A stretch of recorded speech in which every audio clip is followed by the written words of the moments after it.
मैं जयपुर से हूँ, Balaji college engineering, Balaji college Benad road के उधर से है मेरा मकान।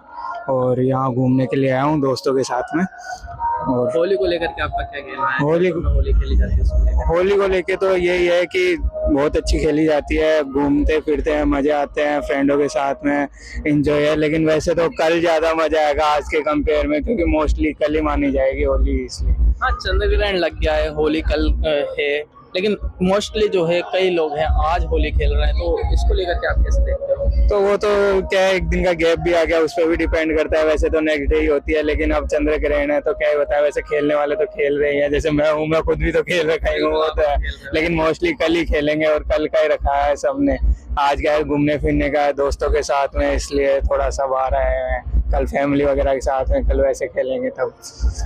होली क्यों मनाते हैं वो थोड़ा सा दर्शक को बता दीजिए। सर बस चलो ठीक है, थैंक यू। हाँ? ठीक है सर।